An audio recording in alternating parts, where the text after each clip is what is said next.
Hello students, welcome to our channel. आज हम vector को डिस्कस करने वाले हैं। हमारे पास दो प्रकार की क्वांटिटी होती है, या तो स्केलर होगी या फिर वेक्टर होगी। तो सबसे पहले हम वेक्टर क्वांटिटी को डिस्कस कर रहे हैं यहाँ पे। वेक्टर क्वांटिटी क्या होगी भाई? वे quantity that has only magnitude is called scalar quantity. भाई वो क्वांटिटी जिसका सिर्फ मैग्नीट्यूड हो, ऐसी क्वांटिटी को हम वेक्टर स्केलर क्वांटिटी कहते हैं। इसके कुछ एग्जाम्पल्स हमारे पास हैं, जैसे ये है टाइम, मास, डिस्टेंस, टेम्परेचर और ये क्या है, वर्क। ये कुछ एग्जाम्पल है किसके? स्केलर क्वांटिटी के एग्जाम्पल है यहाँ पे भाई। ठीक है, वो क्वांटिटी जिसका सिर्फ मैग्नीट्यूड हो और कोई डायरेक्शन ना हो, उसको हम स्केलर क्वांटिटी कहेंगे। दूसरा आता है हमारे पास वेक्टर क्वांटिटी।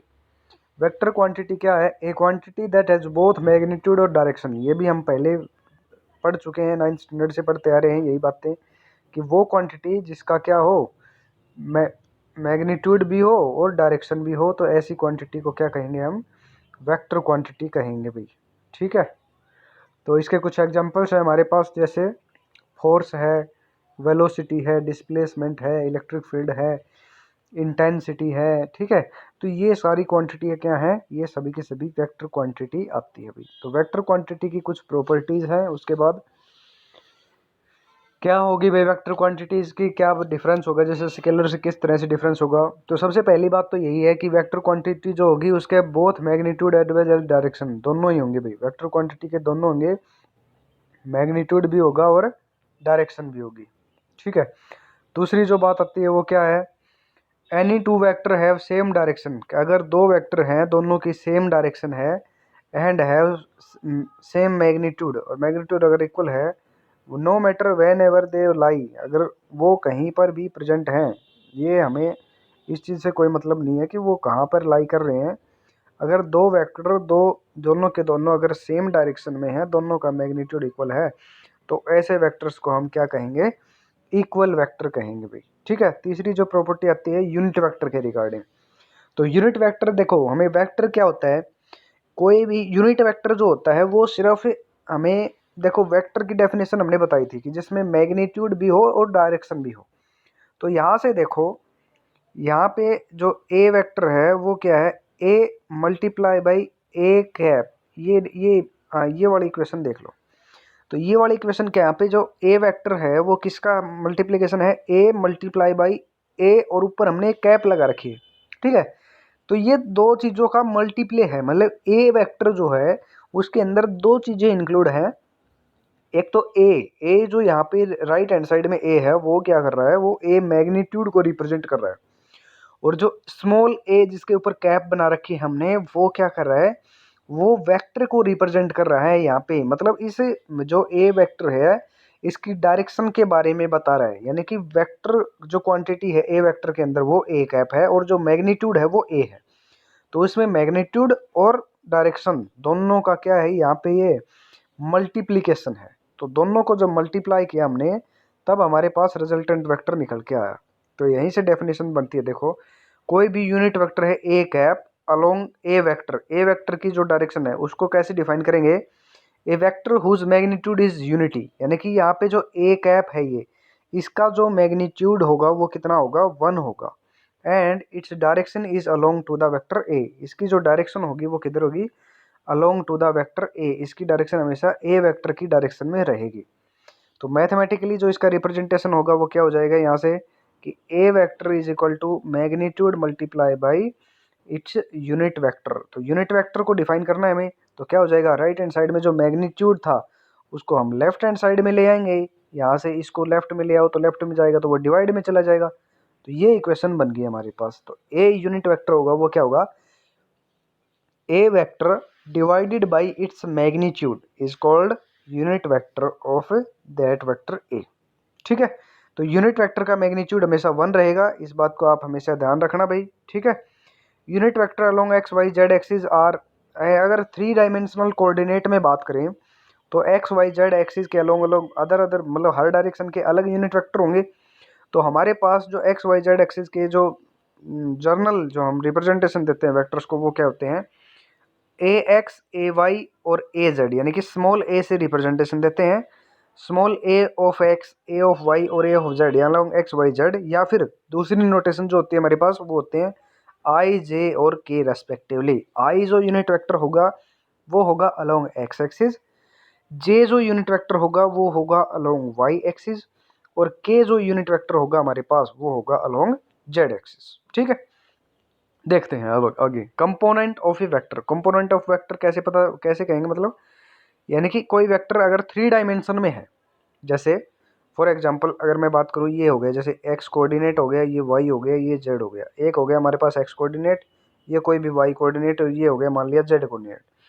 तो कोई भी पॉइंट यहाँ पर है, मान लो कोई पी पॉइंट है और सेंटर से ये वाला पी पॉइंट यहाँ पर लाई कर रहा है। ठीक है, इसकी जो इमेज अगर बनाए तो यहाँ पे बनेगी, और ये इसका मान लो लाइन होगी, यानी कि ये जो पी पॉइंट है ये एक्स वाई जेड तीनों में है। तो ये जो ए वेक्टर होगा जो ओरिजिन से पी की तरफ जा रहा है, ए वेक्टर, इसमें तीनों ही कंपोनेंट होंगे, एक्स का कंपोनेंट भी होगा इसमें, वाई का कंपोनेंट भी होगा इसमें, और जेड का कंपोनेंट भी होगा। ठीक है, तो देखते हैं इस तरह से हमारे पास जो 3 डायमेंशन के अंदर कोई ए वेक्टर होगा उसका रिप्रेजेंटेशन हम देंगे ये A vector is equal to A X unit vector along X axis, A Y unit vector along Y axis, A Z unit vector along Z axis. Here A X A Y A Z are the component of A along X Y Z. ठीक है, तो इसका magnitude क्या हो जाएगा, इसका जो magnitude का रिप्रेजेंटेशन होगा वो क्या हो जाएगा, इस तरह से हम इसका मैग्नीट्यूड निकाल सकते हैं। तो अगर ए का मैग्नीट्यूड निकालना हो तो क्या हो जाएगा, under root A X square plus A Y square plus A Z square, this is the magnitude of given vector A. इस ए वेक्टर का मैग्नीट्यूड होगा ये। ठीक है, तो यूनिट वेक्टर की डेफिनेशन से देख लेते हैं। यूनिट वेक्टर क्या था, मैग्नीट्यूड, यानी कि vector divided by its magnitude is called equal to unit vector. तो यूनिट वेक्टर क्या था हमारे पास, A X cap plus capital A Y small A Y cap plus A Z small A Z cap divided by its magnitude. तो ये क्या कहलाएगा, unit vector A बताएगा ऑफ दिस वेक्टर ए। ये जो हमारे पास ए वेक्टर है इसका यूनिट वेक्टर क्या हो जाएगा, ये हो जाएगा इसका यूनिट वेक्टर। ठीक है, उसके बाद नेक्स्ट जो वेक्टर से रिलेटेड हमारे पास क्वेश्चन पूछा जाता है वो क्वेश्चन आता है हमारे पास डायरेक्शन कोसाइंस। डायरेक्शन कोसाइंस से भी कई बार क्वेश्चन पूछ लेते हैं भाई। तो डायरेक्शन कोसाइंस कैसे निकालेंगे वो देखो। तो डायरेक्शन कोसाइंस निकालने के लिए देखो भाई क्या है हमारे पास, the direction cosine of A vector are merely cosine of the angle that vector make with X Y Z axis respectively. ठीक है, एक्स वाई जेड एक्सिस के साथ कोई भी वेक्टर ए जो एंगल बनाता है उसका cosine of that angle is called direction cosines of the vector. मान लेते हैं, let's consider alpha beta gamma be the vector along X Y Z axis respectively, then direction cosine of that are, इसके direction cosine क्या हो जाएंगे, अगर alpha beta gamma X Y Z axis के साथ कोई भी ए वेक्टर एंगल बना रहा है तो कोस ऑफ अल्फा, यहाँ से कोस ऑफ अल्फा क्या हो जाएगा, vector along X axis A X divided by its magnitude. ठीक है, मैग्नीट्यूड तो पूरा ही होगा। Vector along Y axis A Y divided by its magnitude, ये वाला सेकंड वाला। ठीक है, vector along Z axis divided by its magnitude, ये वाला। ठीक है, तो ये हो गया एक्स एक्सिस के साथ एंगल अल्फा, वाई एक्सिस के साथ एंगल एम बीटा, और जेड एक्सिस के साथ एंगल गामा। इसको हम एल एम और एन से भी रिप्रेजेंटेशन दे सकते हैं। एल एम और एन क्या है, direction cosines along X axis Y axis और जेड एक्सिस रेस्पेक्टिवली। ठीक है, हमेशा याद रखना, क्या ध्यान रखना है कि डायरेक्शन कोसाइंस जो हमारे पास होंगे along X Y Z axis, तीनों के स्क्वायर का सम हमेशा इक्वल टू 1 रहेगा। ठीक है, तो ये डायरेक्शन कोसाइंस निकालने का मेथड है हमारे पास।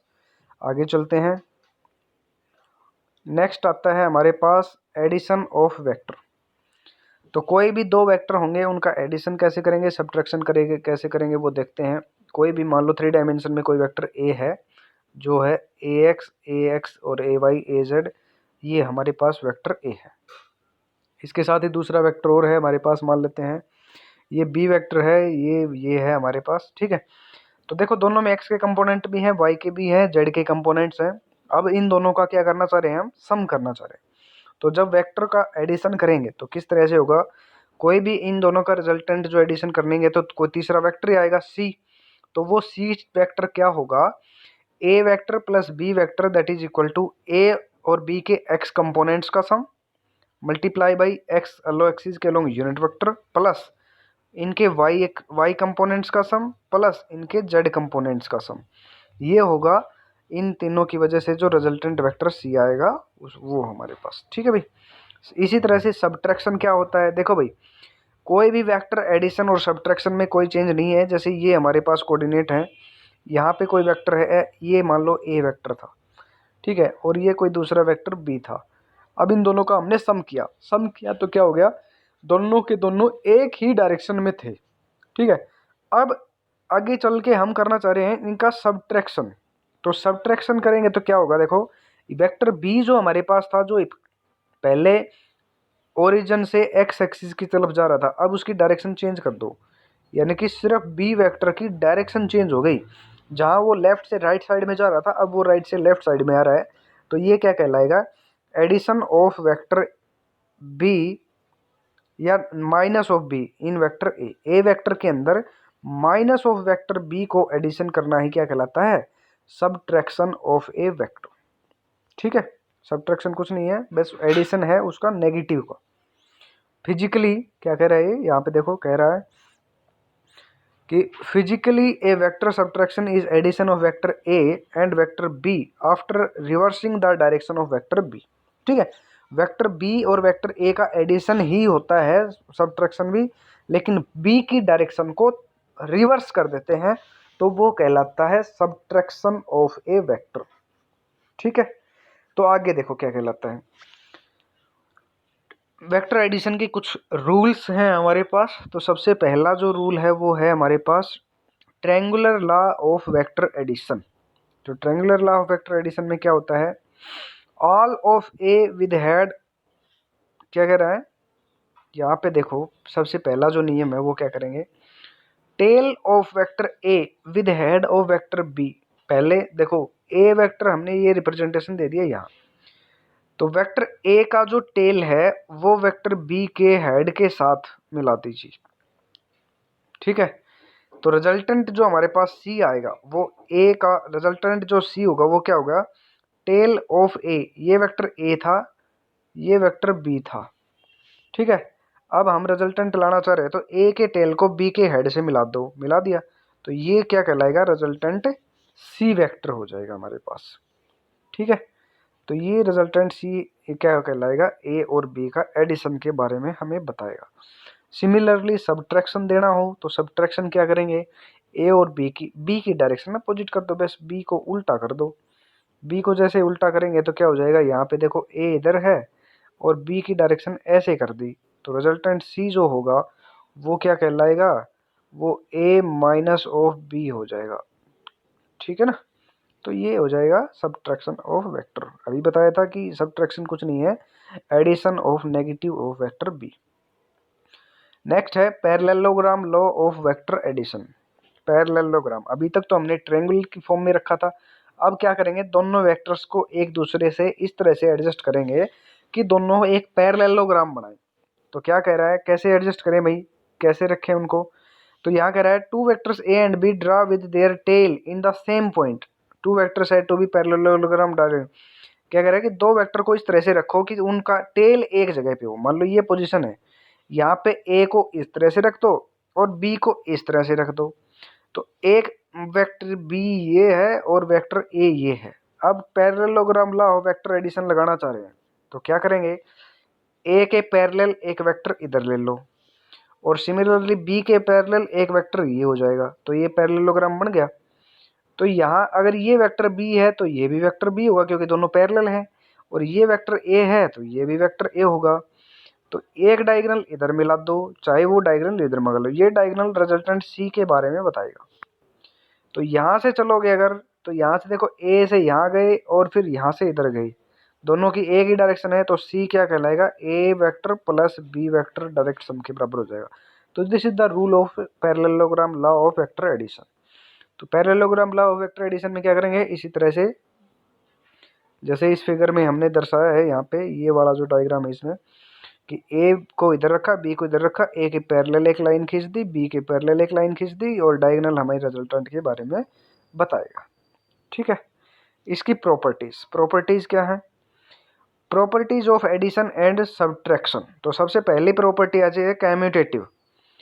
ठीक है, कि अगर दो वेक्टर हमारे पास है ए और बी, तो चाहे ए को बी में जोड़ दो, ए को पहले लेके बी को बाद में ले लो, या बी को पहले लेके ए को बाद में लिख दो, दोनों का जो ऑर्डर ऑफ एडिशन है वो मतलब कोई ज़्यादा इफेक्ट नहीं रखता, इसके अंदर ज़्यादा मैटर नहीं रखता। तो ए को बी में ऐड करेंगे या बी को ए में ऐड करेंगे, फाइनल रिजल्ट हमारे पास वही आने वाला है। This is the commutative law of vector addition. ठीक है।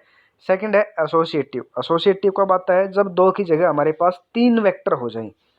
तो तीन वेक्टर हो जाए जब भी एसोसिएटिव लॉ करे कि does not matter the addition of order of addition, यानी कि बी और सी को पहले जोड़ के उसमें ए बाद में जोड़ें, या ए और बी को पहले जोड़ के उसमें सी बाद में जोड़े, तो हमारे पास जो फाइनल रिजल्ट आने वाला है वो दोनों का सेम ही आने वाला है। ये कहता है associative law of vector addition. ठीक है। नेक्स्ट देखो क्या है। नेक्स्ट है zero is the identity element of the vector addition. जब भी वेक्टर एडिशन करेंगे तो आइडेंटिटी एलिमेंट वो होता है जिस एलिमेंट को उसके साथ ऑपरेट करने पर उसमें कोई चेंजमेंट ना आए, that element is called identity element. ठीक है। तो देखो एडिशन की बात कर रहे हैं, तो कोई भी वेक्टर है, मान लो ये है ए बी सी, इनमें क्या ऐड करें कि इनके अंदर कोई चेंज नहीं आए? तो जीरो। जीरो नंबर किसी में भी ऐड कर दो, उस नंबर में कोई चेंज नहीं आएगा। तो zero is the additive identity. कहीं पर भी अगर पूछे एडिटिव आइडेंटिटी जीरो रहेगी। अगर मल्टीप्लिकेटिव की बात करें तो देखो मल्टीप्लिकेशन किसी भी नंबर को किस से मल्टीप्लाई करे कि वो नंबर चेंज ना हो, तो वो आप देख लेना भाई। ठीक है, बताना कमेंट करके बताना भाई उसमें क्या है। नेक्स्ट है हमारे पास distribution law of vector addition, की डिस्ट्रीब्यूट करना, अलग अलग करना, तोड़ना। वेक्टर एडिशन जो है वो distributive law of vector addition को भी फॉलो करेगा। जैसे अगर कोई दो वेक्टर हैं ए और बी और उनको किसी भी सम स्केलर सी से मल्टीप्लाई कर दें, तो या तो दोनों को मल्टीप्लाई करने, दोनों को ऐड करने के बाद सी से मल्टीप्लाई कर लो, या पहले ए को भी सी से मल्टीप्लाई कर दो फिर बी को भी कर दो और दोनों को बाद में ऐड कर दो। यानी कि फाइनल रिजल्टेंट जो रहेगा हमारे पास वो कोई भी चेंज नहीं आएगा, चाहे बाद में ऐड कर लो चाहे पहले ऐड कर लो। This is called distributive law of vector addition. ठीक है। अब बात करते हैं वेक्टर मल्टीप्लिकेशन। वेक्टर का मल्टीप्लिकेशन की, एडिशन तक हो गया क्लियर। मल्टीप्लाई कैसे करेंगे भाई? दो वेक्टर होंगे तो उनका मल्टीप्लिकेशन कैसे होगा उसकी बात करते हैं। वेक्टर का मल्टीप्लिकेशन देखो यहाँ पे दो प्रकार का बताया है कि दो वेक्टर ए और बी मल्टीप्लाई, रिजल्ट में भी स्केलर और vector depending on how they are multiply. अगर दो वेक्टर्स को हम मल्टीप्लाई करते हैं तो उनका रिजल्टेंट या तो स्केलर होगा या फिर कोई वेक्टर क्वांटिटी होगा। वो डिपेंड करता है कि हम उसको किस तरह से मल्टीप्लाई कर रहे हैं। ठीक है। पहले की बात करते हैं। पहला आता है स्केलर या डॉट प्रोडक्ट। स्केलर या डॉट प्रोडक्ट में क्या है, इसको हम डिफाइन करने के लिए क्या करेंगे भाई? देखो हमारे पास जो वेक्टर होगा बी, देखो यहाँ फिगर में हमने इसको एक्सप्लेन किया है। इस फिगर को बताते हैं कैसे एक्सप्लेन करेंगे फिगर को। यहाँ पे एक वेक्टर मैंने बी ऐसे रख दिया। ठीक है। अब इसके साथ कोई भी थीटा एंगल बना के यहाँ ओरिजिन से कोई ए वेक्टर इधर चला गया। ठीक है, ये हो गया दोनों के बीच का एंगल थीटा। ठीक है। तो इन दोनों का डॉट प्रोडक्ट को डिफाइन कैसे करेंगे? इन दोनों के डॉट, देखो इस ए कंपोनेंट्स को, ए जो वेक्टर है ए वेक्टर को दो कंपोनेंट्स में रिजोल्व कर सकते हैं। एक कंपोनेंट तो इधर चला जाएगा ए साइन ऑफ थीटा, क्या हो गया? ए साइन ऑफ थीटा। और दूसरा कंपोनेंट्स बी के अलोंग आ जाएगा ए कोस ऑफ थीटा। एक कंपोनेंट इधर आ गया ना, तो बी के अलोंग जो कंपोनेंट होगा इसका ए का, उसके साथ इसको मल्टीप्लाई कर दो, वो कहलाएगा डॉट प्रोडक्ट। जैसे देखो क्या कह रहा है, it is the product of magnitude of vector B and projection of A along B. B की डायरेक्शन के अंदर ए का जो प्रोजेक्शन का कंपोनेंट आएगा यानी कि ए कोस ऑफ थीटा, उस दोनों का प्रोडक्ट हो जाएगा, वो क्या कहलाएगा, स्केलर और डॉट प्रोडक्ट। समझ गए? तो इसका रिजल्टेंट क्या हो जाएगा, ए बी, यहाँ पे कोस ऑफ थीटा कहाँ से आया, A B cos of theta, तो ए के साथ था ना कोस ऑफ थीटा, तो ये हो गया A B cos of theta.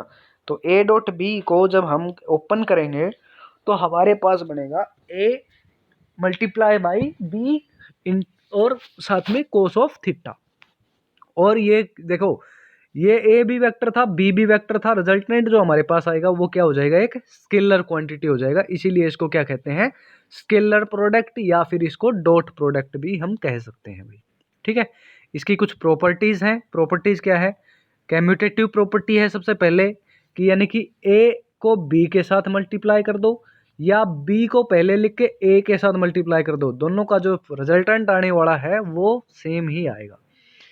Next जो प्रॉपर्टी है इसकी वो क्या है, मल्टीप्लाई विद सम स्केलर, अगर इसको किसी स्केलर के साथ मल्टीप्लाई कर दें तो भी इसके ऊपर कोई इफेक्ट नहीं पड़ने वाला। थर्ड प्रॉपर्टी है dot product between sum of two vectors A and B with some scalar C, with some vector C. अभी ऊपर तो स्केलर के साथ मल्टीप्लाई किया था, नीचे वेक्टर के साथ कर रहा है, मतलब डिस्ट्रीब्यूशन लॉ लगा दो। तो a प्लस बी को c के साथ मल्टीप्लाई कर लो, या तो बाद में कर लो, या फिर पहले a को c से मल्टीप्लाई कर लो, b को c से, फिर दोनों को ऐड कर दो। तो फाइनल जो रिजल्टेंट है वो दोनों ही केस में सेम आने वाला है। ये प्रॉपर्टी को ये फॉलो करता है अभी।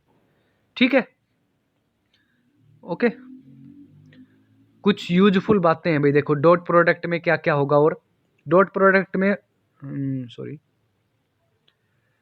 डॉट प्रोडक्ट में क्या क्या होगा, देखो अगर ए वेक्टर हमारे पास ये है, ठीक है, और बी वेक्टर हमारे पास ये है, तो देखो एक्स का एक्स कंपोनेंट के साथ मल्टीप्लाई, देखो क्या होगा यहाँ, एक्स का एक्स कंपोनेंट के साथ, वाई का वाई के साथ, और जेड का जेड कंपोनेंट के साथ, जो डॉट प्रोडक्ट होगा वो हमेशा 1 रहेगा। कैसे, हमने निकाला था कि ए डॉट बी क्या होता था, ए डॉट बी दोनों वेक्टर का प्रोडक्ट क्या होता था, A B cos of theta. और कोस ऑफ थीटा देखो देखो दोनों सेम साइन सेम डायरेक्शन में है, तो सेम डायरेक्शन में मतलब कोस थीटा की वैल्यू क्या हो जाएगी, 0। अगर कोस 0 की वैल्यू क्या होगी, 1। तो मतलब एक्स एक्सिस एक्स कंपोनेंट का एक्स के साथ, वाई कंपोनेंट का वाई के साथ, और जेड कंपोनेंट का जेड के साथ डॉट प्रोडक्ट होगा, उसका रिजल्टेंट हमेशा कितना रहेगा हमारे पास, 1 रहेगा।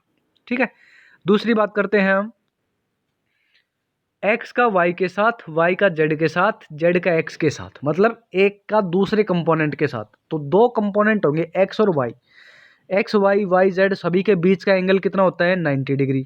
और कोस 90 की वैल्यू क्या होती है, 0। यानी कि परपेंडिकुलर कंपोनेंट्स का जो प्रोडक्ट होगा उसकी रिजल्टेंट वैल्यू क्या रहेगी, हमेशा 0 रहेगी। ठीक है, तो इस तरह से आप ये जो दो वेक्टर हमारे पास गिवन है, इन दोनों का क्या निकालेंगे, डॉट प्रोडक्ट आप निकालिए भाई, खुद निकाल के देखिए, अपने खुद प्रैक्टिस कीजिए, फिर पता चलेगा कि रिजल्टेंट क्या आता है।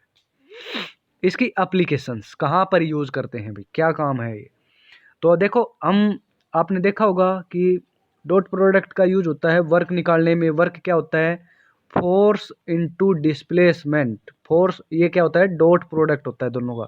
तो वर्क वगैरह निकालना हो तो वहाँ पे हमें क्या करते हैं, ये डॉट प्रोडक्ट का ही यूज करते हैं। दूसरा क्या कह रखा है यहाँ पे, use to find out the integral of vector over a path. किसी भी इंटीग्रल का, जैसे कोई भी लेंथ है, मतलब I dot D L, E dot D L, तो इंटीग्रेशन जब निकालते हैं तो वहाँ पे भी डॉट प्रोडक्ट ही करते हैं, over a path from A to B. A से बी का अगर इंटीग्रेशन, जैसे F dot D S, work वही लगा लो टोटल। जैसे small amount of work done हमारे पास क्या था, small amount of work done होता था D W is equal to F dot D S, और इंटीग्रेशन ओवर फ्रॉम पॉइंट 1 से 2। तो टोटल इंटीग्रल निकालना हो तो वहाँ पे डॉट प्रोडक्ट करके फिर उसका इंटीग्रेशन करते थे, वहाँ पे भी हमें डॉट प्रोडक्ट का यूज करते हैं भी। ठीक है, ये हो गई इसकी एप्लीकेशंस। ये हमारे पास एक क्वेश्चन है, हमने आपके लिए एक क्वेश्चन बनाया है, वो क्वेश्चन आप सोल्व करना, इसका डॉट प्रोडक्ट निकालना, इसका angle between A and B निकालना। ठीक है, तो ये सारा क्वेश्चन आप खुद सोल्व करके देखना, अगर नहीं आता है तो आप हमें कमेंट करके बता सकते हैं, हम इसको सोल्व करके बताएंगे। ओके, नेक्स्ट आता है हमारे पास वेक्टर और क्रॉस प्रोडक्ट। अब हम वेक्टर प्रोडक्ट और क्रॉस प्रोडक्ट की बात करते हैं। ओके,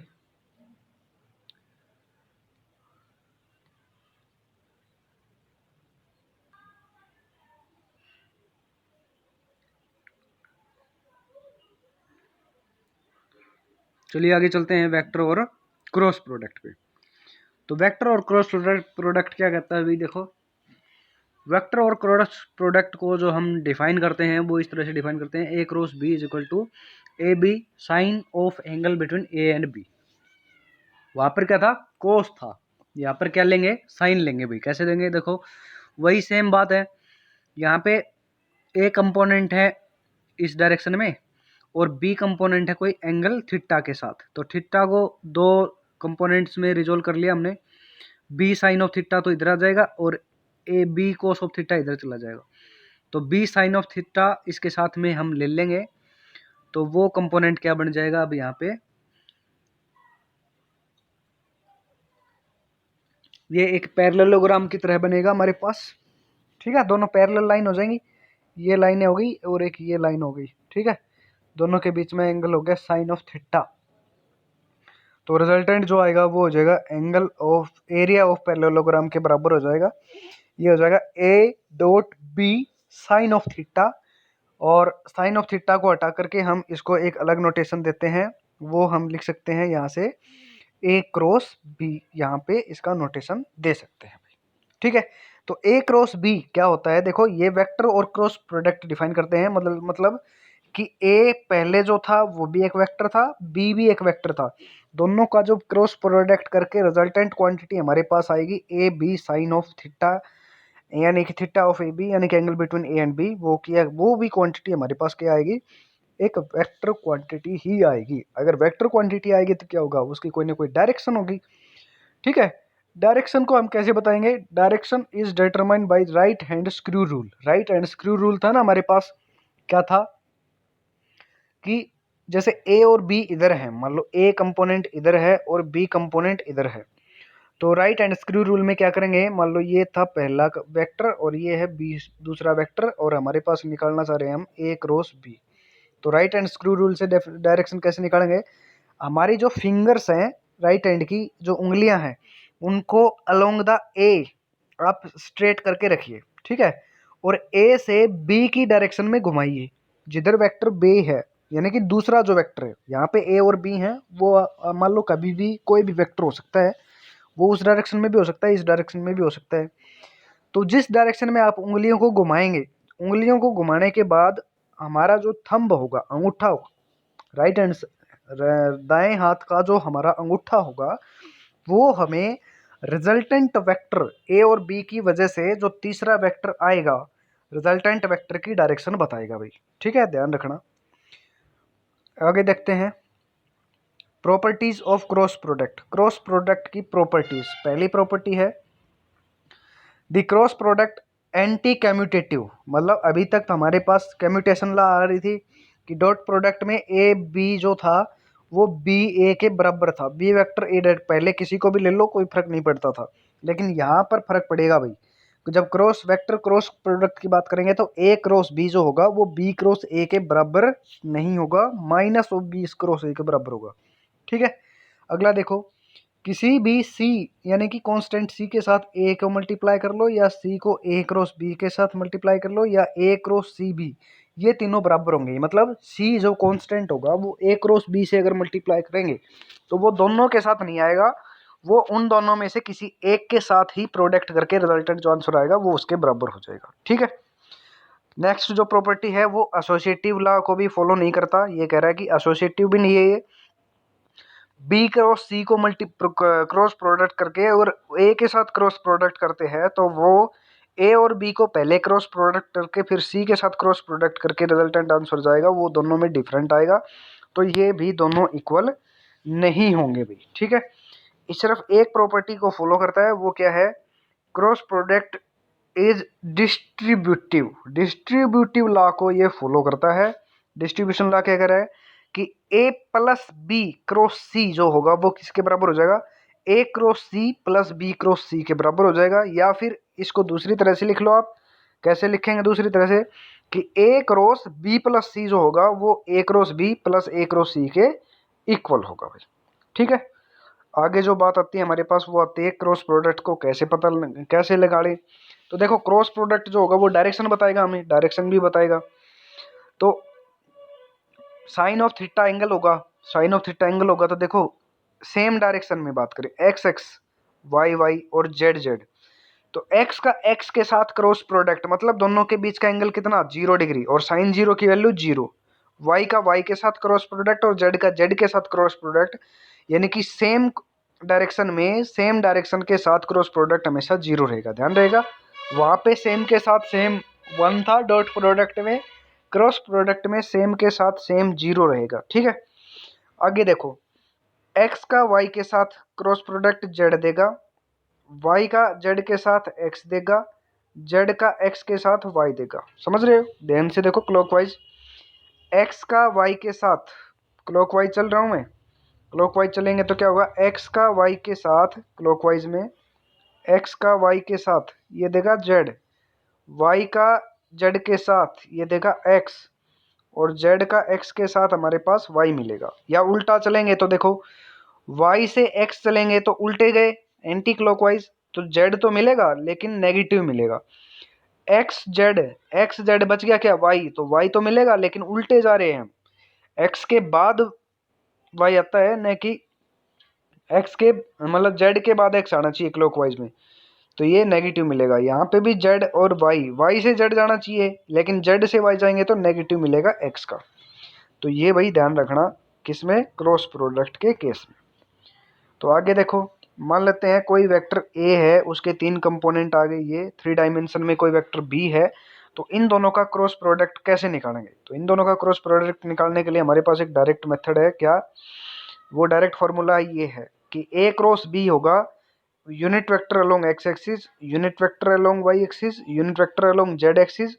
पहली लाइन में लिख दो ए के कंपोनेंट्स और दूसरी लाइन में लिख दो बी के कंपोनेंट्स। अब इस मैट्रिक्स को मल्टीप्लिकेशन के द्वारा, जो जो रूल होता था ना हमारे पास कि पहले इसके कंपोनेंट ए एक्स के component this multiply minus this multiply, फिर वाई के कंपोनेंट ए ऑफ वाई, फिर मल्टीप्लाई दिस, तो जिस तरह से मैट्रिक्स मल्टीप्लिकेशन करते थे हम, तो उसी तरह से इसको सोल्व कर सकते हैं, ठीक है।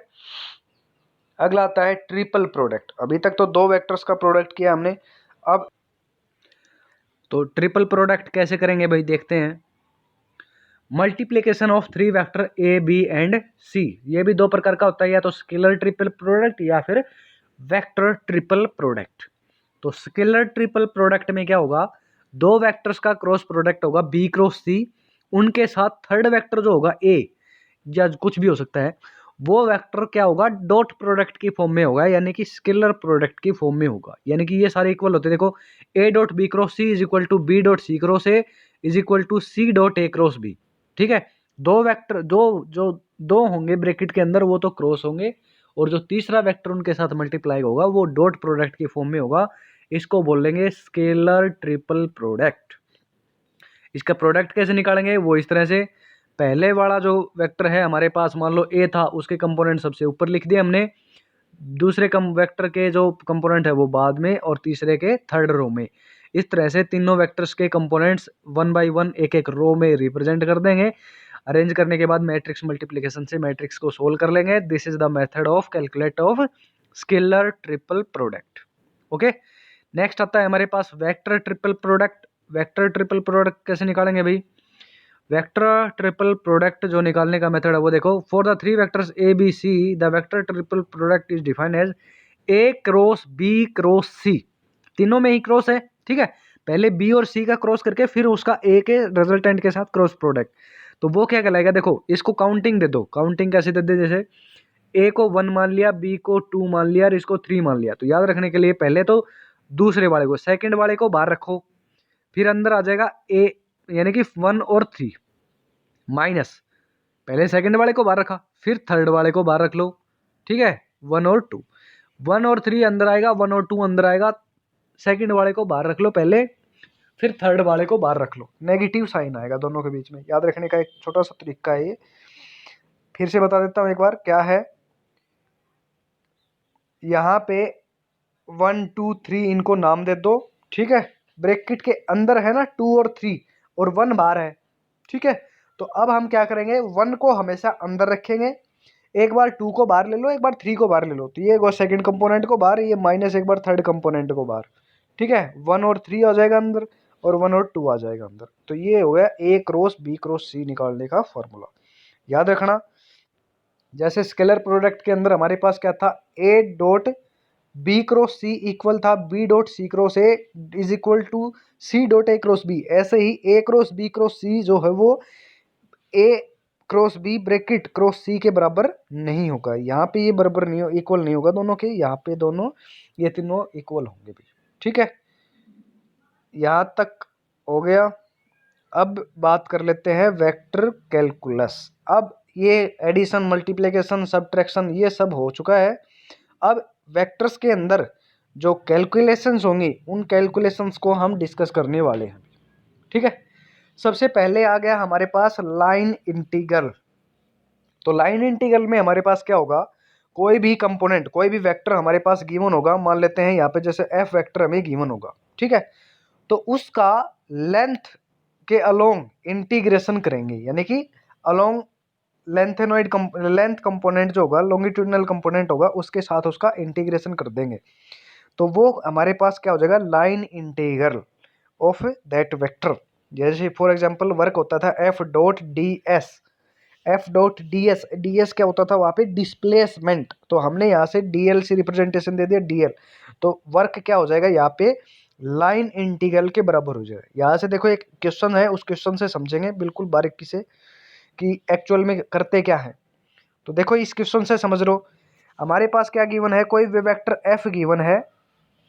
ठीक है, around a square of side A which as a centre, एक स्क्वायर है जिसकी साइड ए है और has a corner at the origin, जिसका कॉर्नर जो है वो ओरिजिन पे है, और one side on X axis and other on Y axis. ये फिगर में गिवन है ना। ये कोई हमारे पास मान लो ये ऐसे इस तरह से है। तो कोई वेक्टर है एफ जिस अराउंड ए स्क्वायर, एक स्क्वायर है जिसकी एक साइड तो एक्स एक्सिस के लॉन्ग है, दूसरी साइड वाई एक्सिस के लॉन्ग है। तो स्क्वायर कहाँ बनेगा, यही बनेगा जिसकी ये साइड भी ए है, ये भी ए है, ये भी ए है, ये भी है। लेंथ क्या दे रखी है, ए दे रखी है। तो हमें क्या फाइंड आउट करना है, find the line integral of A vector F. इस वेक्टर एफ का इस पूरी स्क्वायर के कोरस्पोंडिंग हमें इसका लाइन इंटीग्रल कैलकुलेट करना है। तो देखो क्या हो जाएगा, लाइन इंटीग्रल ओवर ए क्लोज लूप, जो लाइन इंटीग्रल होगा इस पूरी क्लोज लूप का वो क्या कहलाएगा, पहले चले हम ए से बी, फिर बी से सी, फिर सी से डी और फिर डी से ए वापस। तो ए से बी का लेंथ इंटीग्रल, फिर बी से सी का, फिर सी से डी का, डी से ए का लाइन इंटीग्रल। ठीक है, तो पहले मैं बात कर रहा हूँ कहाँ से कहाँ की, ए से बी। ए से बी चलेंगे तो क्या हो जाएगा, ए से बी चलेंगे तो वाई और जेड जीरो होगा। देखो कहाँ चलेंगे, ए से बी इधर आए हम, ए से बी जाएंगे तो अलोंग एक्स एक्सिस है, और एक्स एक्सिस के अलोंग भी कहाँ पर है, एक्स एक्सिस के ऊपर ही है, बिल्कुल एक्स एक्सिस पे। तो एक्स एक्सिस के ऊपर जेड और वाई की वैल्यू जीरो होगी, जेड और वाई की वैल्यू जीरो, तो डी जेड और डी वाई जीरो। ठीक है, यानी कि लेंथ एलिमेंट कौन सा रहेगा, सिर्फ एक्स वाला। तो यहाँ पे वाई का कंपोनेंट तो जीरो हो जाएगा, वाई की वैल्यू जीरो है, तो ये वाई की वैल्यू भी जीरो होगी, एक्स स्क्वायर ए एक्स बच गया। तो एक्स स्क्वायर ए एक्स और लेंथ हो गया डी एक्स, तो एक्स स्क्वायर का इंटीग्रेशन हो जाएगा विद रिस्पेक्ट टू एक्स। तो यहाँ पे देखो क्या हो जाएगा, एक्स ए एक्स का ए एक्स के साथ dot product one, x square D x क्या हो जाएगा, x cube by three. Integration कर दो जीरो से ए, लेंथ क्या है ए, तो जीरो से ए इंटीग्रेशन करेंगे तो क्या हो जाएगा, ए क्यूब बाई थ्री। एक कंपोनेंट हो गया, इस लाइन का आ गया हमारे पास इंटीग्रेशन। ठीक है, इसको रख लो, पहले वाले का आ गया। अब दूसरे की बात करते हैं। दूसरा देखो कहाँ से कहाँ जाएगा, दूसरी जो लाइन होगी हमारे पास वो क्या हो जाएगी, बी से सी। अब चलते हैं बी से सी इधर। तो बी से सी जाएंगे तो हमारे पास देखो, बी से सी जब जाएंगे तो एक्स तो ये हो गया फिक्स ए, तो एक्स की लेंथ तो हमारे पास हो गई फिक्स ए। जेड हो जाएगा जीरो, क्योंकि इस एक्स वाई प्लेन में है हम, जेड तो वैल्यू जीरो है। ठीक है, तो जेड की वैल्यू हो जाएगी जीरो। तो डी एक्स और डी जेड, एक्स कॉन्स्टेंट हो गया, एक्स जेड जीरो हो गया, तो डी एक्स डी जेड की वैल्यू जीरो होगी। सिर्फ इंटीग्रेशन किसका होगा, वाई वाले कंपोनेंट का, डी वाई का। तो सिर्फ इस वाले कंपोनेंट का इंटीग्रेशन होगा टू एक्स वाई, और एक्स की जगह ए लिख दो, एक्स की जगह ए लिख देंगे तो टू एक्स वाई हो जाएगा। इसको जब सोल्व करेंगे तो क्या बनेगा, देखो एक्स वाई क्या बनेगा, हाँ ये वाला ऊपर वाला है, कौन से वाला है, ये वाला है हमारे पास। इंटीग्रेशन करेंगे सी से डी, तो 2xy का क्या हो जाएगा, वाई स्क्र बाई टू, नीचे 2 से 2 कट गया, ए और वाई स्क्र की जगह ए पुट करेंगे तो ए क्यूब, तो हमारे पास रिजल्टेंट आ जाएगा ए क्यूब। इस वाले का आएगा क्या, ए क्यूब। ये क्वेश्चन सेकंड होगी। थर्ड वाले में चलते हैं। थर्ड वाले में बात करेंगे तो देखो क्या है, थर्ड वाला कहाँ से कहाँ तक है। थर्ड वाला है सी से डी। जब सी से डी जाएंगे तो देखो ये वाली लेंथ फिक्स होगी, तो y की वैल्यू a हो जाएगी, z हमारा 0 है, dy और dz 0 हो गए, तो l के लेंथ इंटीग्रेशन किसका होगा, सिर्फ x के लॉन्ग, x के लॉन्ग इंटीग्रेशन करेंगे तो ये वाली आ जाएगी। सिमिलरली हम फोर्थ का भी इंटीग्रेशन कर सकते हैं, सिमिलरली जब फोर्थ का इंटीग्रेशन करेंगे तो ये वाली वैल्यू आएगी। सभी को ऐड कर दो, फर्स्ट सेकंड थर्ड और फोर्थ सभी को ऐड करेंगे तो रिजल्टेंट वैल्यू हमारे पास क्या आ जाएगी, ये वाली हमारे पास रिजल्टेंट वैल्यू आएगी। क्या आएगी resultant value, line integral of a close loop A B C D is twice of A Q. ठीक है, इसी तरह से एक सेकंड क्वेश्चन और है, यहाँ पे ये वाला देख लो। इस क्वेश्चन में क्या है, यहाँ पे लाइन सीधी ना होकर के हमारे पास क्या है, कर्व है। ठीक है, लाइन सीधी ना होकर के कैसा है, कर्व पाथ है भाई। तो कर्व है तो क्या हो जाएगा, 0 से a तो हमारे पास डायरेक्ट इंटीग्रेशन हो जाएगा। ठीक है, 0 से a, o से a, और बी टू ओ भी जो लास्ट में आएगा, बी से ओ, वो भी डायरेक्ट इंटीग्रेशन हो जाएगा। ठीक है, बचता है ए से बी। ए से बी का इंटीग्रेशन कैसे हुआ, तो ए से बी एक सर्कल का पार्ट है भाई। ए से बी जो है हमारे पास यहाँ पे एक सर्कल है जिसकी रेडियस 3 है, तो हमारे पास ए से बी का जो पाथ है वो क्या हो गया, ये एक सर्कल बन गया जिसकी रेडियस क्या है, 3 है, तो ये सर्कल की इक्वेशन बन गई। तो यहाँ से एक सर्कल की इक्वेशन बन जाएगी, तो क्या बन जाएगा हमारे पास, ये है एक्स वाई डी एक्स और 2xy डी, तो ये वाला इक्वेशन बन गई। तो अब यहाँ पे या तो y की वैल्यू पुट कर लो या x की वैल्यू पुट कर लो, एक वैल्यू हमें पुट करनी पड़ेगी भाई। तो जहाँ dx का इंटीग्रेशन हो रहा है वहाँ y की वैल्यू पुट कर दो, ये x में हो जाएगा सारा component, minus 2i of x dy। तो यहाँ पे x की जगह y की वैल्यू पुट कर, x की जगह वैल्यू पुट कर लो, ये y में हो जाएगा इंटीग्रेशन। ओवरऑल इंटीग्रेशन कर दो, x कहाँ से कहाँ है, x है हमारे पास 0 से, x है यहाँ पे 3 से 0, 3 से 0 पे जा रहा है, तो x की लिमिट हो जाएगी 3 से 0। ठीक है, x कहाँ जा रहा है, पहले 3 था और फिर 0 बन रहा है, तो x की लिमिट हो जाएगी 3 से 0। और y कहाँ है, y इस लाइन पे 0 था और इस लाइन पे जब यहाँ पे जाएंगे तो 3 हो गया, तो 0 से 3, तो y की वैल्यू हो जाएगी 0 से 3। इसका इंटीग्रेशन करने के बाद ये वाली वैल्यू आ गई, और फर्स्ट और लास्ट का इंटीग्रेशन हमने कर लिया था, सभी को ऐड कर दो, रिजल्टेंट वैल्यू हमारे पास क्या आ जाएगी, ये हो जाएगा आंसर ऑफ द क्वेश्चन। ठीक है, नेक्स्ट देखते हैं आगे। देखो आगे बढ़ने के लिए पहले हम यहाँ पे कुछ कार्टेशियन कोऑर्डिनेट्स के बारे में बता देता हूँ, थोड़ा सा सिंपल सा बता रहा हूँ, ताकि आगे जहाँ पे अगर इनका यूज हो तो आप आराम से कर सको, सिंपल सा। देखो एक्स वाई जेड के अंदर जब कोऑर्डिनेट सिस्टम होता है उसको हम कार्टेशियन कोऑर्डिनेट बोलते हैं। एक्स की लिमिट माइनस इन्फिनिटी से प्लस इन्फिनिटी होती है, वाई और जेड की भी माइनस इन्फिनिटी से प्लस इन्फिनिटी तक होती है। ठीक है, कार्टेशियन कोऑर्डिनेट के अंदर जो वॉल्यूम होती है वो D X D Y D Y Z, यानी कि length multiply by length multiply by length, length along X axis along Y axis along Z axis, तीनों का मल्टीप्लिकेशन होगा volume of the particle in Cartesian coordinate. ठीक है, दूसरी बात करते हैं सिलेंड्रिकल कोऑर्डिनेट सिस्टम में। सिलेंड्रिकल कोऑर्डिनेट सिस्टम में हमारे पास आता है एक्स वाई जेड की जगह आर फाई और जेड। ठीक है, तो आर की जो लिमिट होगी वो तो एक्स की तरह ही होगी, माइनस इन्फिनिटी से प्लस इन्फिनिटी। फाई, फाई क्या होता है, देखो ये जो कोऑर्डिनेट्स होते हैं इनके अंदर एक्स एक्सिस के साथ एंटी क्लॉकवाइज डायरेक्शन में जो एंगल बनता है वो होता है फाई। तो फाई की लिमिट होती है 0 से लेके 2 पाई तक, मतलब 360 डिग्री पूरा सर्कल बनता है ना, तो ये हो जाएगा फाई। तो फाई की लिमिट होगी 0 से 2 पाई, फाई की लिमिट क्या हो जाएगी यहाँ से 0 से 2 पाई हो जाएगा फाई की लिमिट। नेक्स्ट आता है जेड। जेड देखो एक्स वाई जेड पहले भी था, तो जेड कहाँ से कहाँ, माइनस इन्फिनिटी से प्लस इन्फिनिटी। ठीक है, एक्स वाई जेड को अगर आर थीटा फाई में कन्वर्ट करना हो तो एक्स आर थीटा फाई में किसके बराबर होगा, तो एक्स होगा आर कोस ऑफ फाई के बराबर, वाई होगा आर साइन ऑफ फाई के बराबर, और जेड होगा जेड के इक्वल। ठीक है, रेडियस आर जो होगी वो under root X square plus Y square के बराबर हो जाएगी, फाई एंगल होगा वो कोऑर्डिनेट कार्टेशियन कोऑर्डिनेट में tan inverse y by X होगा और z के ही इक्वल रहेगा।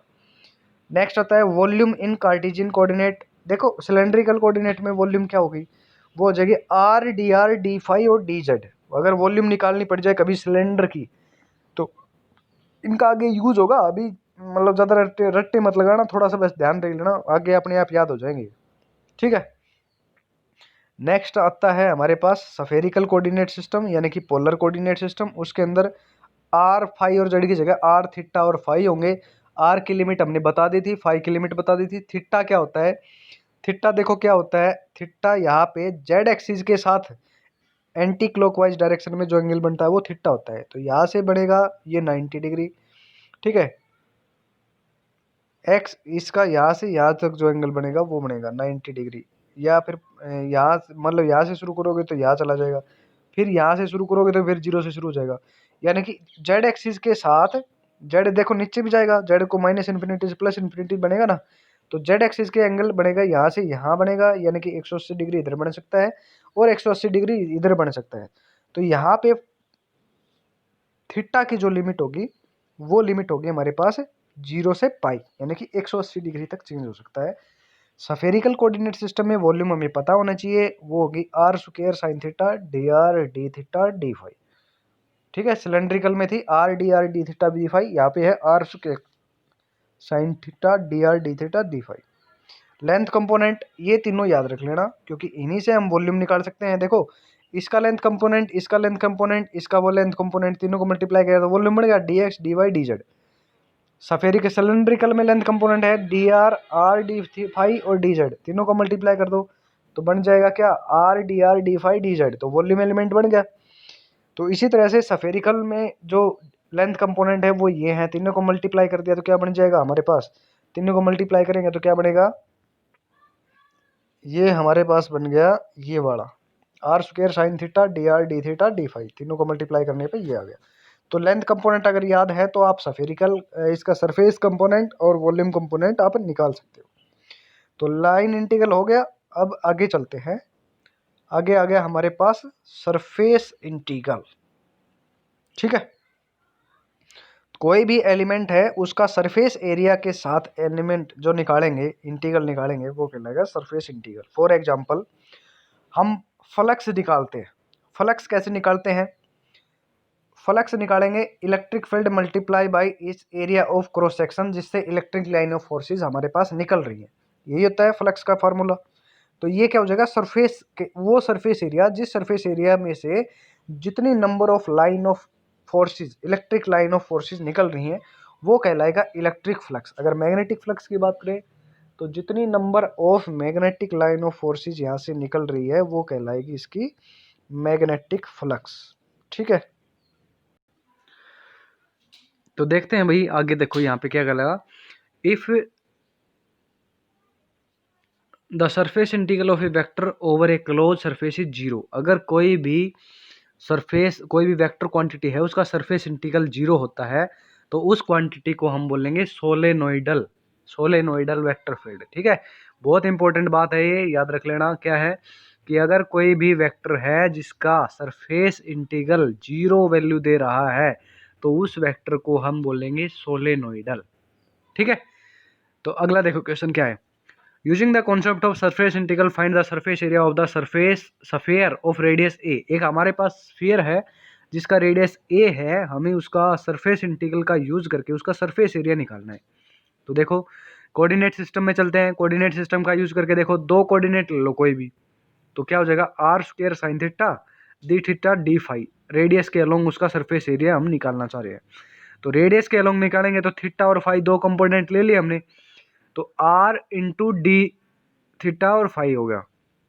तो आर की जगह रेडियस की जगह कितनी है ए, आर की जगह वैल्यू पुट कर दो ए, तो A square sine theta D phi. Theta की वैल्यू कहाँ से कहाँ होती है जीरो से पाई, तो इंटीग्रेशन कर दो थीटा फ्रॉम जीरो से पाई। फाई की लिमिट कहाँ से कहाँ होती है जीरो से टू पाई, तो फाई का इंटीग्रेशन कर दो जीरो से टू पाई। तो ये सब इंटीग्रेशन करने के बाद हमारे पास रिजल्टेंट जो आएगा वो देखो क्या रहेगा, ए तो एज इट इज रहा, फाई की वैल्यू जो हो जाएगी वो टू पाई हो जाएगी, साइन थीटा का इंटीग्रेशन क्या हो जाएगा minus of cos theta limit zero से पाई, तो वैल्यू जब कैलकुलेट करेंगे तो यहाँ पे इसकी वैल्यू आ जाएगी 2, इसकी वैल्यू 2 यहाँ से पुट कर दो तो यहाँ पे क्या हो जाएगा 4 पाई आर स्क्वायर। ये हमारे पास रिजल्टेंट आएगा surface area of a sphere of radius A. R की जगह पुट कर दो क्या ए, रेडियस कितनी है ए है तो 4 पाई ए स्क्वायर हो जाएगा ये। ठीक है, ये क्या हो जाएगी वैल्यू, यहाँ से जो वैल्यू होगी वो होगी जी 4 pi A square, R is equal to A है। ओके, नेक्स्ट आता है वॉल्यूम इंटीग्रल। तो वॉल्यूम इंटीग्रल कैसे निकालेंगे भाई, वॉल्यूम इंटीग्रल देखो, वॉल्यूम इंटीग्रल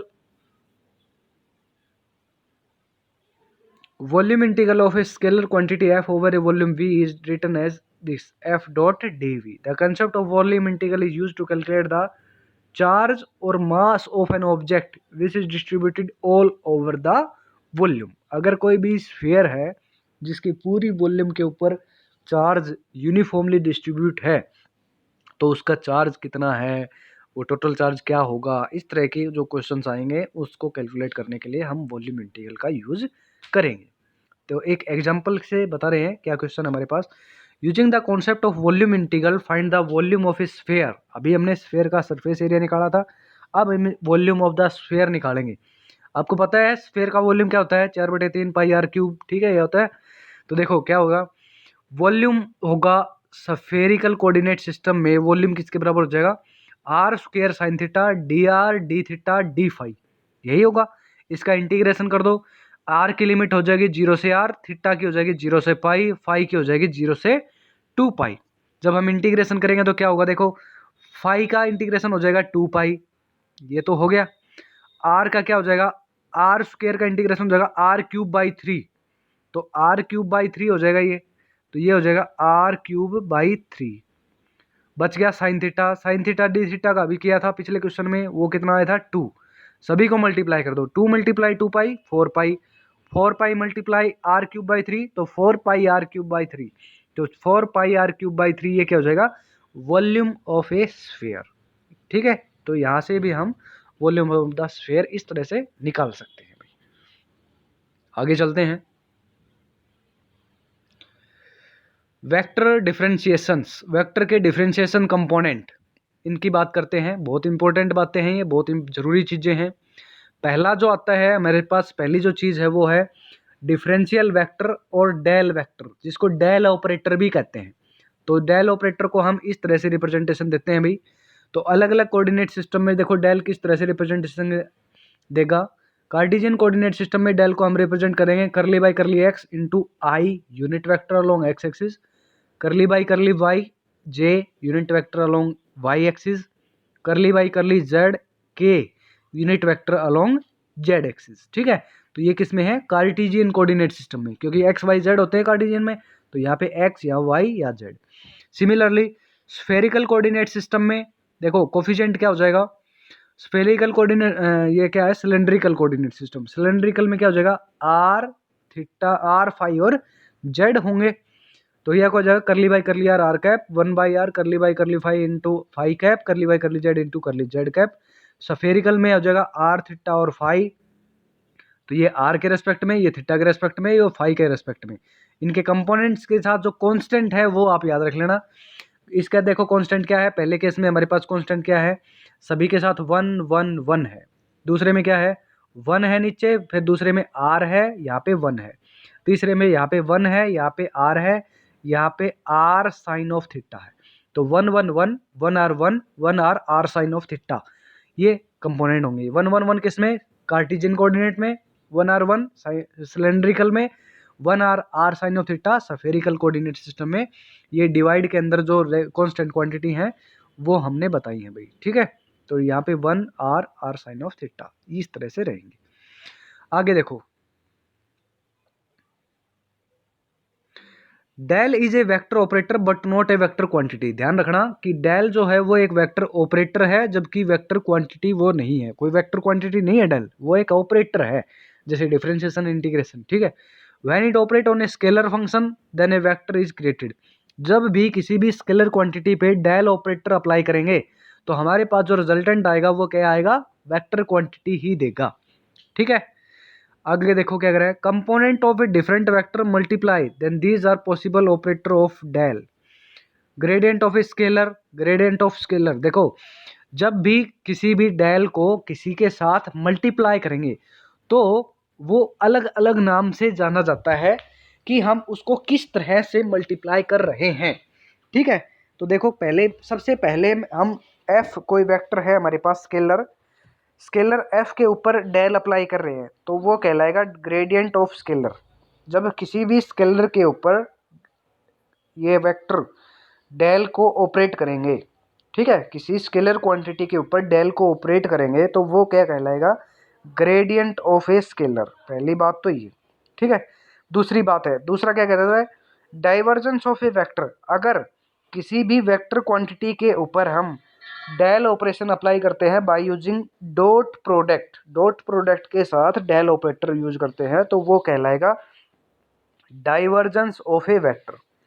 तीसरी जो चीज है वो क्या कहते हैं, सेम है डेल ऑपरेटर, अगर उसी वेक्टर क्वांटिटी के ऊपर वही डेल ऑपरेटर अप्लाई करते हैं बाय यूजिंग क्रॉस प्रोडक्ट, अगर क्रॉस प्रोडक्ट का यूज करके डेल ऑपरेटर को अप्लाई करते हैं तो वो कहलाएगा कर्ल ऑफ ए वेक्टर।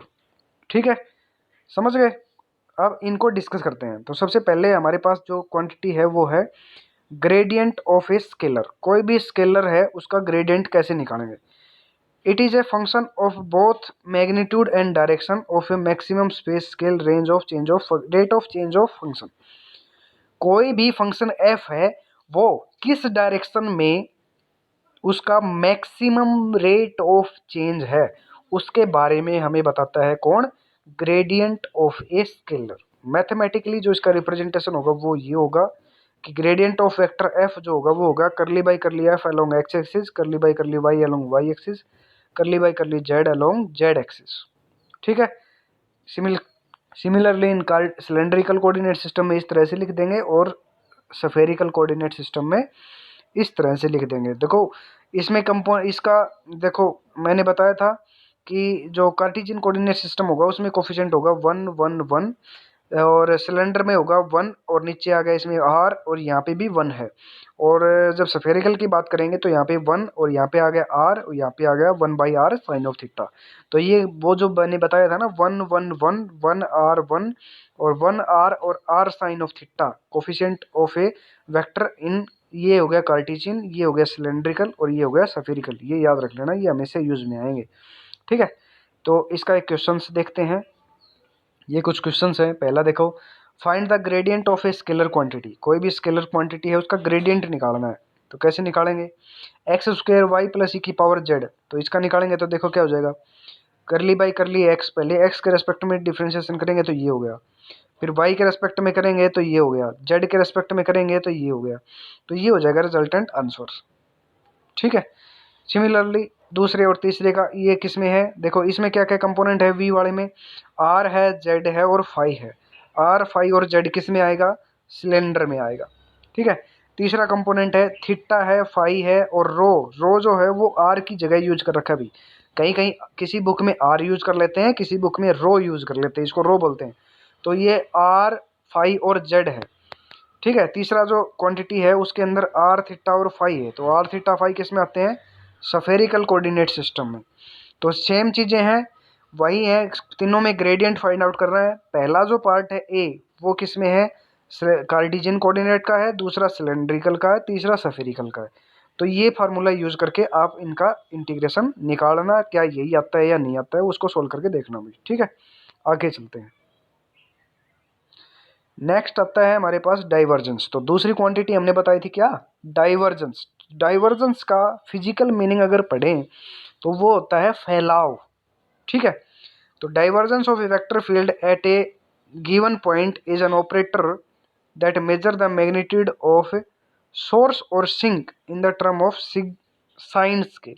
ठीक है, कोई भी प्रोडक्ट, कोई भी पार्टिकल है, वेक्टर क्वांटिटी है, वो कितना सिंक हो रही है या वो फैल रही है, तो उसके बारे में बताता है हमें कौन, डाइवर्जेंस बताएगा। डाइवर्जेंस से पता चलेगा।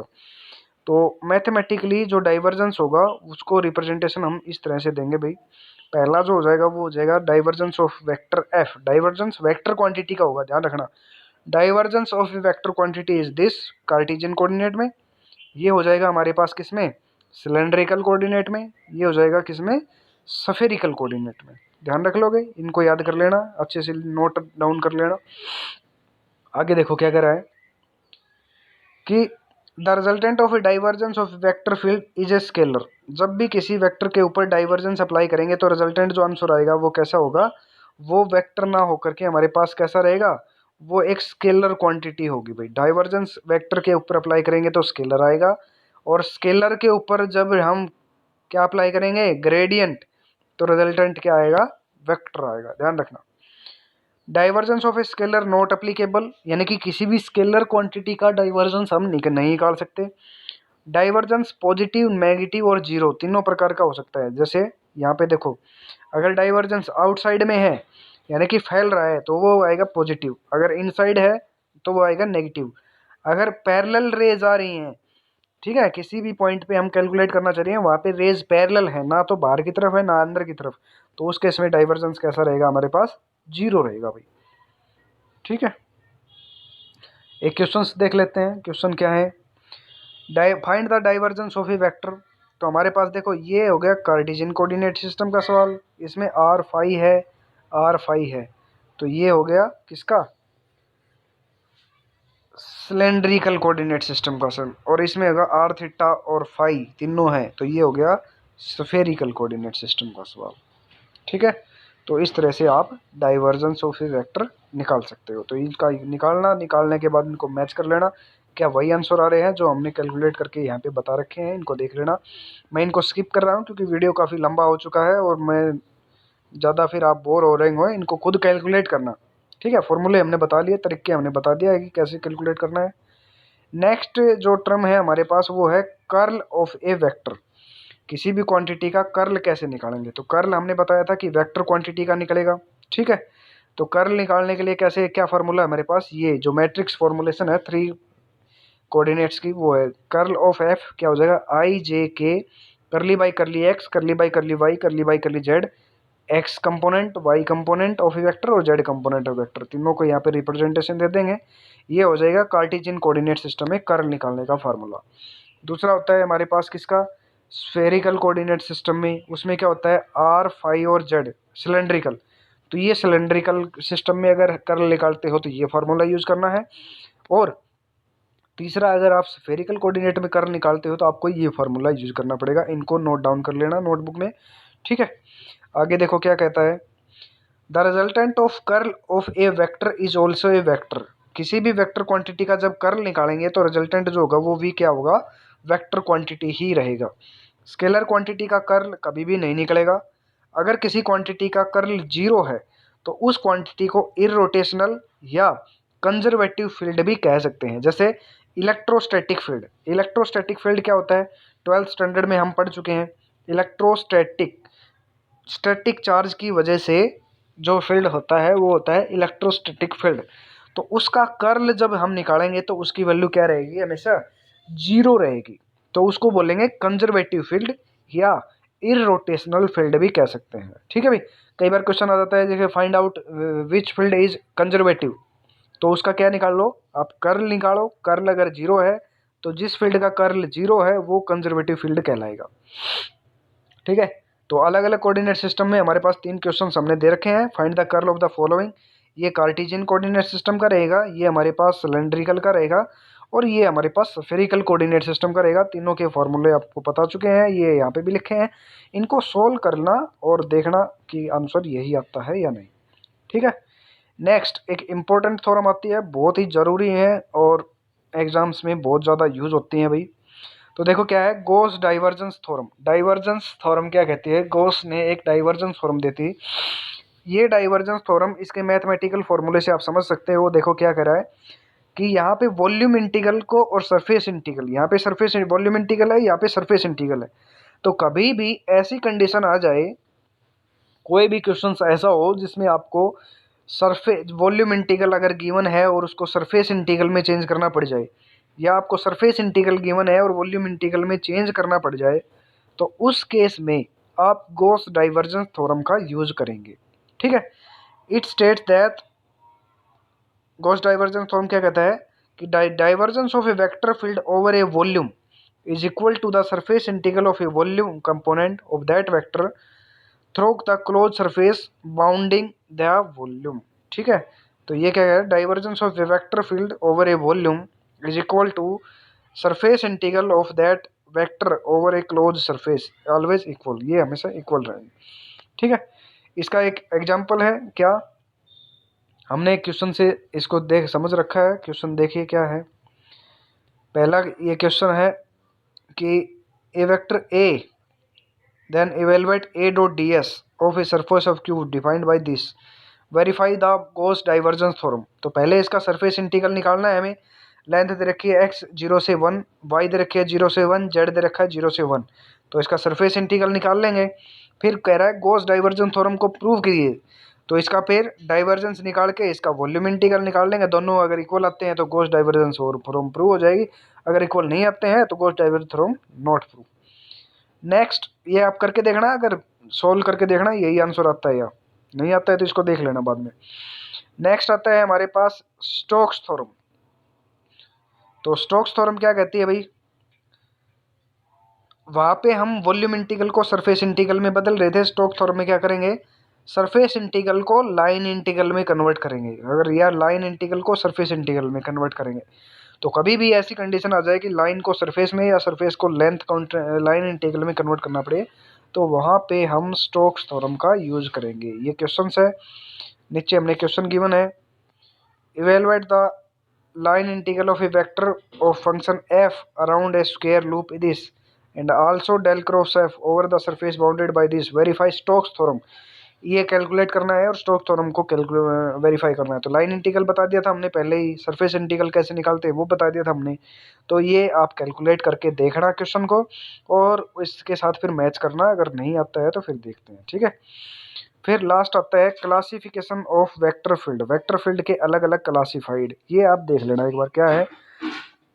सबसे पहले आता है किसी भी वेक्टर फील्ड को सोलेनोइड या इरोटेशनल वेक्टर फील्ड कब कहेंगे, तो अगर डेल डॉट एफ 0 आ जाए या डेल क्रॉस एफ 0 आ जाए, यानी कि डाइवर्जेंस और कर्ल, अगर किसी वेक्टर फील्ड का डाइवर्जेंस और कर्ल दोनों 0 हैं तो उस वेक्टर फील्ड को क्या कहेंगे, सोलेनोइडल कहेंगे भाई। ठीक है, दूसरी बात नॉन सोलेनोइडल इरोटेशनल, अगर डाइवर्जेंस नॉन जीरो है, ठीक है, डाइवर्जेंस नॉन जीरो है, कर्ल चाहे जीरो हो, तो उसको नॉन सोलेनोइडल इरोटेशनल कहेंगे। ध्यान रखना, अगर दोनों जीरो हैं, डाइवर्जेंस और कर्ल दोनों जीरो है तभी सोलेनोइडल कहेंगे। डाइवर्जेंस नॉन जीरो है चाहे कर्ल जीरो हो तो उसको नॉन सोलेनोइडल ही कहेंगे। ठीक है, सोलेनोइडल और रोटेशनल फील्ड, या सोलेनोइडल और रोटेशनल फील्ड कब कहेंगे, डाइवर्जेंस जीरो हो कर्ल नॉन जीरो हो तो रोटेशनल कहलाएगा, सोलेनोइडल और रोटेशनल कहलाएगा। ठीक है, नेक्स्ट जो सबसे लास्ट है non solenoidal rotational vector field, non rotational आएगा ये, नॉन सोलेनोइडल रोटेशनल, हाँ non solenoidal rotational, del dot F non zero हो और डेल क्रॉस एफ भी नॉन जीरो हो, तो ये कंडीशंस हो जाएंगी किसकी, नॉन सोलेनोइडल और रोटेशनल वेक्टर फील्ड की भाई। तो ये अच्छे से ध्यान कर लेना, कई बार डायरेक्ट पूछ लेता है कि इनमें से कौन सा इरोटेशनल वेक्टर फील्ड है, तो इरोटेशनल की कंडीशन है डेल क्रॉस एफ 0 का। इनमें से कौन सा नॉन सोलेनोइडल है, तो नॉन सोलेनोइडल की कंडीशन है डेल डॉट एफ 0 होगा। इनमें से कौन सा सोलेनोइडल है, सोलेनोइडल की कंडीशन है डेल डॉट एफ 0 होगा। तो इस तरह से आप इसको कैलकुलेट कर सकते हैं भाई। तो हमारा वेक्टर कंप्लीट हुआ। ठीक है, आगे नेक्स्ट वीडियो में देखेंगे।